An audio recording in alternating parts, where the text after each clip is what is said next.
yeah, you can hear it. All right. Minister Malcolm, when you broke with Elijah Muhammad back in March, you said it was because the black Muslims were too narrowly sectarian and inhibited, and because Elijah Muhammad had become blindly jealous of you and the personal following you had gathered. I said the first part, but the last part, I didn't say that Elijah Muhammad himself had become blindly jealous. I mentioned that it was his family and the officials in Chicago. Everything that I said always was designed to protect Mr. Muhammad himself, primarily because the image that he had created was the image that enabled his followers to remain strong in faith and things of that sort, and I didn't want to see any adverse effect or negative result develop in the faith of all of his followers. But actually, despite the fact that I tried to protect the Muslim movement, if you'll notice, they used their newspaper to slander me and to label me as a hypocrite and as a rebel, and Mr. Muhammad himself said that I defected. Well, in reality, I never even left the Muslim movement. They put me out, and they put me out because of what I knew, and what I knew was told to me by Mr. Muhammad's son, Wallace Muhammad himself. They put me out, and they put him out. Well, now, first of all, let's find out what it is that Wallace Muhammad, Elijah Muhammad's son, told you. Well, number one, if you notice, the stick that I always used in presenting, representing, and defending the Muslim movement was the fact that it had the ability to reform the morals of the so-called Negro community. It eliminated drug addiction, alcoholism, fornication, adultery, loose sexual behavior, which meant that it eliminated bastard babies, illegitimate children. Well, as long as I knew that this was what it represented and it gave me a strong stick, I could represent it and defend it. But we had a law which was that whenever any Muslim became involved in any kind of sexual relationship with someone to whom they weren't married, that person would be brought before the Muslim community, humiliated, and then isolated for from 1 to 5 years. This was our law. Well, in 1954, a teenage sister left Detroit and became one of Mr. Muhammad's personal secretaries. And there in the Chicago office, she became pregnant after being there for a year, and she was brought before the Muslim community and humiliated and isolated. And a year later, another secretary, this time one from Lansing, Michigan, came to Chicago. She also became pregnant. She was brought before the community and humiliated and isolated. And because the other person was never brought forth during this court session, it was concluded by all of Mr. Muhammad's followers that it was a non-Muslim who was the other party. Well, we grew so rapidly that in 1957 or 58, the secretarial staff was expanded to, I think, 8 teenage sisters. In 1959, 6 of them disappeared. 2 of them reappeared in Philadelphia about 2 or 3 months later, and they were all right. The other 4 reappeared in 1960. All 4 of them had babies. All 4 of them had become involved with someone and become pregnant and had these children. So it was, from what I now know, when the 4 of them got back to Chicago and began to compare notes, they found that the same man had told all of them the same story and had made all of them pregnant, that the same man was the father of all 4 of their children and had also been the father of the children brought forth by the 2 secretaries who preceded them. So this story was kept among these sisters until 1962.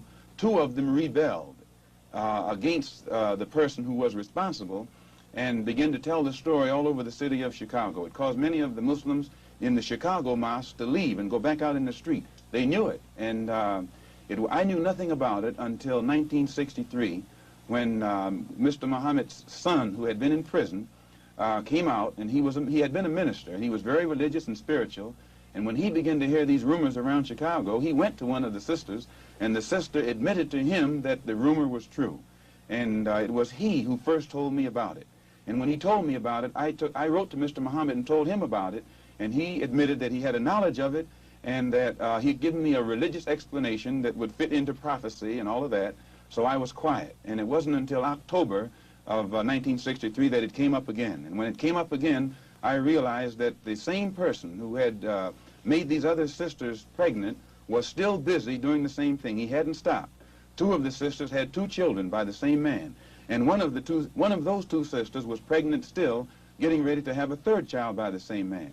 So when it was known among the Chicago officials that I had a knowledge of this, they become very fearful of me. They became very antagonistic toward me, and they had to do something to diminish the authority that I had, for fear that if this became public knowledge, the followers would leave the Muslim movement and follow me. And it was at that time that they used the statement that I made against President Kennedy as a pretext to cut my authority, and some other things happened that finally produced the split, or forced the split. And when I made the split, the only reason that I didn't make this public knowledge was I knew the implications, and I felt that if the Muslims who were in the Nation of Islam knew it, that which enabled them to be so strongly religious and exercise moral discipline would be shattered, and it would cause all of them to go right back and start doing the things that they had been doing previously. Who is the father of all of these various children whom you have enumerated? The first one to tell me who the father was Wallace Muhammad, and he told me that the father was Elijah Muhammad himself. One of the sisters, he went to the home of one of the sisters, and when he walked in the door, she says, "I want to let you see something." And she showed him her child. She said, "Here's your brother, and your father is the father of this child." And then I questioned the sisters myself, because I was shook up. And they admitted to me that Elijah Muhammad was the father of their children. And I took it to him. And it was at that time he told me that he was Muhammad, the prophet, and that Muhammad had 9 wives. He also told me that he was David. He was the modern David, and that he was the modern Solomon, and that it was meant for him to fulfill today all of the things that they did back there. And how many of these illegitimate children did he father with the sisters? Well, he made 6 sisters pregnant. They all had children. 2 of those 6 had 2 children.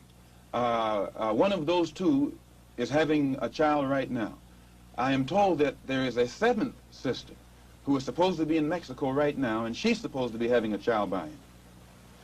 For one thing, when you first separate from your wife, it's a physical separation, but it's not psychological. You still have feelings for her, and you protect her. But after the physical separation has taken place for a while, it becomes a psychological separation. It was the same way with me in the Muslim movement. When I first separated, it was a physical separation, but my feeling was still there. And it was only after my trip into the Muslim world and my pilgrimage to Mecca that I really was able to exercise the objective approach to it that enabled me to see that something had to be done to bring this to light. Otherwise, a whole lot of innocent people would be killed needlessly. Well, these revelations that you are now making about Elijah Muhammad, what effect should they have on his following? Well, I very much doubt that any of his followers who really are aware of what he has done would continue to follow him. He may try and justify it by saying that he's a Muslim, and that a Muslim has a right to these wives. If this were the case, these sisters should not have been humiliated. These sisters have been looked upon for the past 5 years, or 6 years, or 7 years as being guilty of having committed fornication. They have been debased. They have been degraded. I have heard him himself refer to them as having disgraced him. So if they were his wives, he should have given them a position of respect so that all of his followers would respect them, and that they would have the protection of his followers today. Well, do you feel that you then perhaps now should take over the leadership of the black Muslims? No, I have no desire to take over the leadership of the black Muslims, and I have never had that desire. But I do have this desire. I have a desire to see the Afro-American in this country get the human rights that are his due. I believe that the Islam religion is the best religion for our people because it creates unity, and it gives one dignity and racial confidence and all of these things that are necessary to make a complete human being. Are you not perhaps afraid of what might happen to you as a result of making these revelations? Oh, yes. I probably am a dead man already. What do you mean? Well, when you understand the makeup of the Muslim movement and the psychology of the Muslim movement, as long as if I myself, by having confidence in the leader of the Muslim movement, if someone came to me and I had no knowledge whatsoever of what had taken place, and they told me what I'm saying, I would kill them myself. The only thing that would prevent me from killing someone who made a statement like this, they would have to be able to let me know that it's true. Now, if anyone had come to me other than Mr. Muhammad's son, I never would have believed it, even enough to look into it. But I had been around him so closely, I had seen indications of the reality of it, but my religious sincerity made me block it out of my mind. Have you received threats on your life? Oh, yes. I first received threats on my life in December. In December. No, not in December, in January. When it first became known that I had come back to New York and told the captain of the fruit in New York, who was my right-hand man formerly, and also the secretary of the New York Mosque and the minister in Boston. When it became known that I had told them, then an effort was made to shut me up. One brother encouraged to go out to my house and shut me up. And fortunately, it was a brother who was well capable of doing so, but it was a brother who was highly intelligent. He was academically equipped to think for himself. And what he was told to do didn't add up. And fortunately, he was the one who put out a feeler to me to find out what was wrong. And I opened his eyes. And then he opened the eyes of the same crew whose job it is to do this kind of work. You mean he was going to kill you? Oh, yes. One of them was, an attempt was made to get one of them to wire my car with an explosive. That one is with me right now. Well, fortunately, while I was among the Muslims, I never lived beyond my means, and I have learned how to live within means. And I still have the clothes that that was provided for me at that time. I'm in the house that was provided for me, although we're in a court battle. They're trying to get it back. And I have made this statement to them concerning the house, that they could have it. If they would take me back, that they would permit me to come before the Muslim movement, the rank and file, and explain or defend myself against all of the charges that they've made against me, they could have the house. But they are going contrary to their own laws by standing up in the mosque and indicting me, but never giving me a chance to defend myself. And they say that no one can judge me but Mr. Muhammad. In this case, Mr. Muhammad can't sit as judge because he's involved in the case. Elijah Muhammad says of the Muslims, "We carry no arms, and we do not seek to win victory with arms. We do nothing to others that we would not have done unto us." The two brothers were sent after me with revolvers by Joseph, the captain of the fruit in New York. They were armed. When a Muslim is attacked, and you'll find this to be the pattern, when the Muslims were attacked in Monroe, Louisiana, Elijah Muhammad gave no signal to anybody across the nation to come to the defense of their brothers. When our brothers were attacked in Los Angeles, again, Elijah Muhammad gave no signal to anybody to come to the defense of those brothers. Never have the Muslims anywhere in the country gotten any kind of instruction from the national office or headquarters on how to defend themselves when they are attacked by outsiders. The only times the Muslims have ever been given any instructions to commit violence is when that violence is directed against a fellow Muslim. His followers are violent against Negroes. Against Negroes? Yes, his followers will go out and attack another Negro, like they will attack me, or they will brutalize a fellow Muslim who breaks the law. But you don't find those same followers going out and becoming involved in the Negro struggle in any way whatsoever. Now, the violence that he accuses me of is my tendency to want to participate in the struggle of the Negro at all levels. This is what he calls violence. One question before we go further with that. Has Wallace Muhammad left the black Muslims? Wallace Muhammad was put out of the Muslim movement right along with me. As far as you are concerned, you will accept the fealty, if you will, of any Negro anywhere under any conditions? You have to define fealty.